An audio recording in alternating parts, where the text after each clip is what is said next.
Yun oh. Isang mapagpalang araw sa ating mga idol. Nandito tayo sa ating small library. Siya nga pala guys, bagong lahat. Happy Valentine's po sa ating mga idol. Yun oh. Update ko kayo uli sa ating mini library. Dahil kanina nagbigay tayo ng mga malunggay. Matagal-tagal din natin silang hindi nabigyan ng malunggay guys. Kaya ang ginawa natin, naghanap ako kaninang umaga ng sanga ng malunggay at saka mismong dahon ng malunggay. Ang problema, ang tagal bago ako nakahanap. Buti na lang meron tayong isang kaibigan na binigyan tayo ng malunggay. Kasi gusto kong bigyan na sila ng malunggay dahil mag-iisang buwan na sila hindi ko sila nabibigyan ng malunggay. Kasi busy ako sa paggagawa ng bahay nila.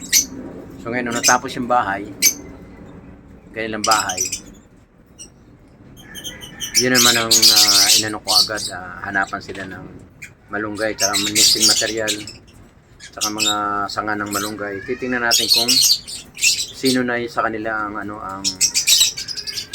gumagawa ng pugad. So ano pa yung ginagawa nyo guys? Tara, let's go! Panoorin nyo yung kanilang paggagawa kung paano sila magpumutkos ng sanga ng malunggay. Right. Go!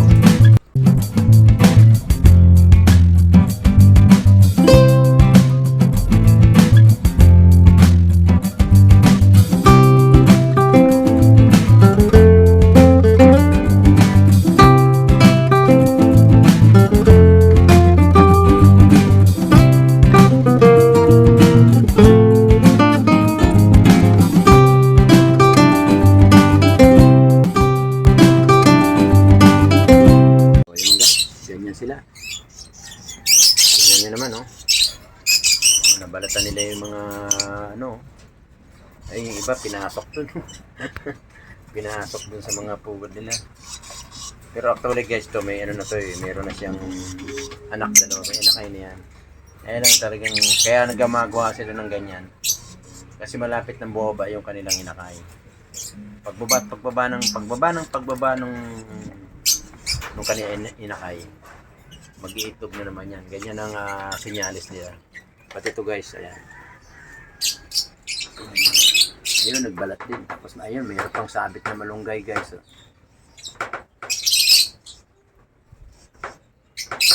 Ayan siya. Oh.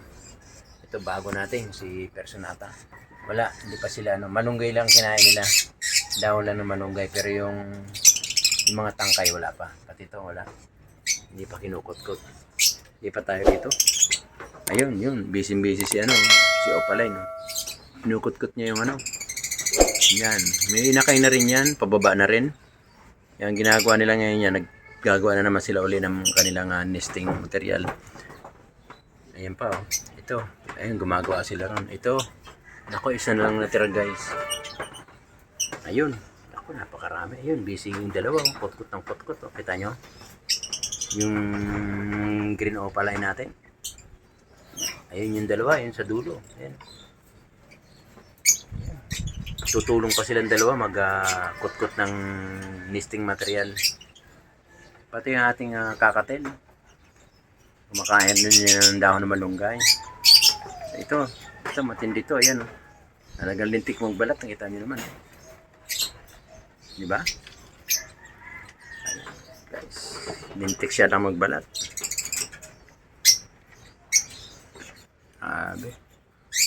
Ito, naubos na nila, ayos na nila eh. Ito, simot oh. Pinasok lahat na sa butas oh. Nakita mo? Yan oh. Dami kaninang yan. 6 yata niligay ko, lahat sinimot. Ayan. Pati yung andun oh. Ayan guys oh. Ayan, hindi pa ito, wala pa. Pero matututo na rin yan. Matututo na rin yan maggawa ng kanilang pugad. Yan. Nakakatawa guys eh. Pagkakot-kot nila, babasain nila, lalagyan nila rin sa pugad. Ito isa oh. Itangay-tangay pa oh, sa bibig oh. Yan pa oh. Kita nyo? Yan.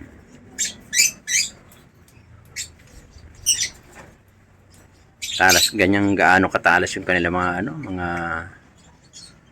kanilang bibig, yung kanilang tuka. Kaya pag ikaw umawak yan, ako, pag natuka ka, parang nasipit ng limango, ng alimasag. Ganyan sila. Sipag ng dalawang yellow balls. Pati yun nasa dulo, sipag nila. Malamang yan.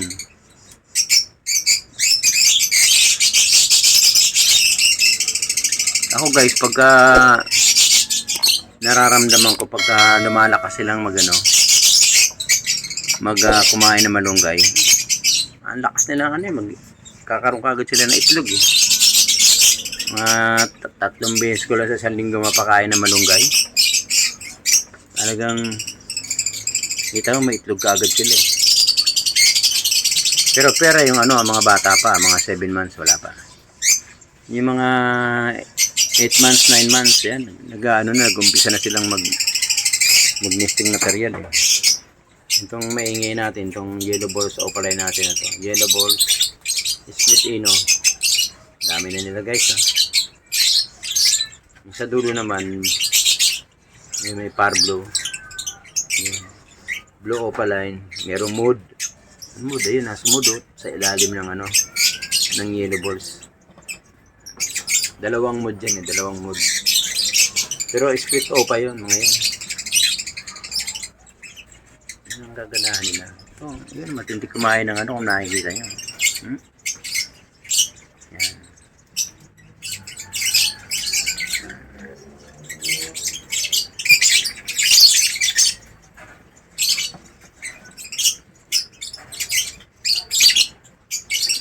Yun lintikin dalawa kumain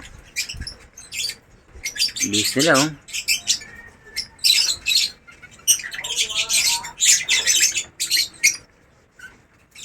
panik akyat.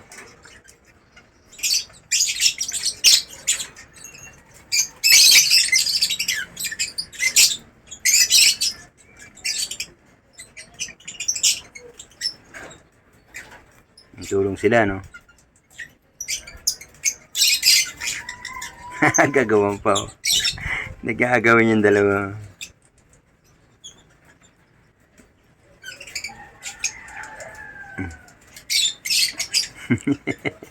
Nagagawin yan talaga mag-asawa yan. Minalo yung babae.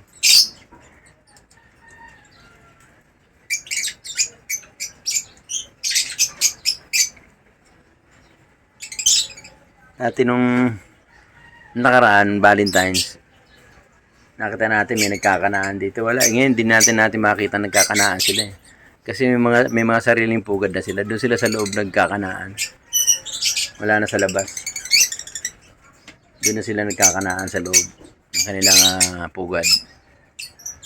Kaya hindi na natin sila makikita nagmi-meeting. Nagmi-meet yung dalawa, hindi na. Kasi may sarili na sila mga pugad, kaya wala tayong makikita. Dati nakakita tayo kasi naka-open lang sila eh.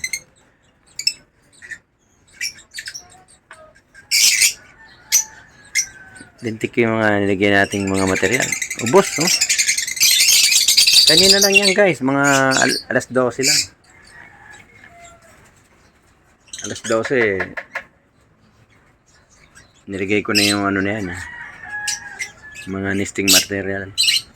Nakita nyo naman tahimik sila pag may kinukot ko talaga. Kaya kailangan talaga hindi ka na mawala sa loob ng 1 linggo, kailangan mga 3 beses. Yun ang gagawin natin. Tapos dahil 3 araw sunod, tuwing makalawa pechay. Salitan sila ng pechay. Yun ang yun ang magandang alternative na pagkain ng African bird.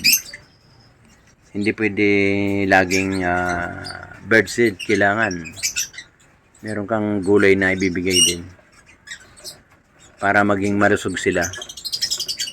Tama sila sa sigla guys.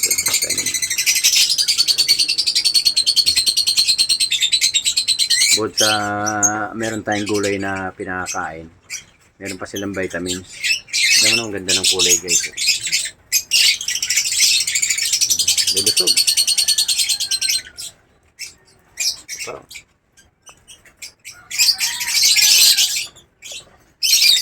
Ngayon talaga tuwan-tuwa ako sa mga yellow balls ko. Talagang napakaganda. Ang sarap sa mata. Tanggal yung mga stress mo pag naandito ka sa mini aviary mo. May ganyan kaalaga. May alaga ka mga ibon. Ang lakas makaalis ng pagod guys. Kahit pagod na pagod ka, nandito ka lang. Sarap ng pakaramdam.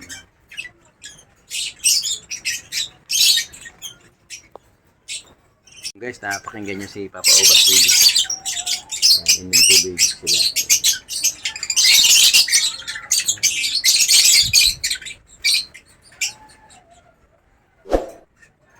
Mamaya alas 4, kain naman tayo. Tapos, konti lang. Kasi kumain sila ng malunggay. Isang taka lang nilalagay natin. Tapos, palitan natin tubig yung kanilang vitamins. Ilang araw-araw ng ginawa ng Diyos. Yun ang lagi ang ginagawa ko sa aking aviary. Kaya lang yung plano natin yung may kahapon pumunta ako rin sa bilihan ng cage. Hindi ko naabutan yung yung bilihan ng kulungan ng kakatel. Kasi iba yung kulungan ng kakatel. Nandiyan yung pugad. Ang problema yung cage niya, kulungan niya, walang available kaya ginawa ko, naghanap ako sa iba. Mamaya punta tayo dito sa isa kong kakilala. Baka makabili na tayo. Kasi kahapon diniliver na yung pugad nandiyan na sa loob Gagawin ko na ng kailangan na natin makabili tayo ng kulungan ng kakatel. Ang alam niyo yung kulungan ng kakatel, ganito kalaki guys. Yan Ganyang kalaki. Ang problema kasi, dalawa yung ganyan natin. Kaya lang, hindi natin pwede sila alisin dyan dahil may mga inakay. Kasi immune na nila yung kanilang pugad. Pagka nilipat mo na naman sila, baka magkaroon ng problema. Kaya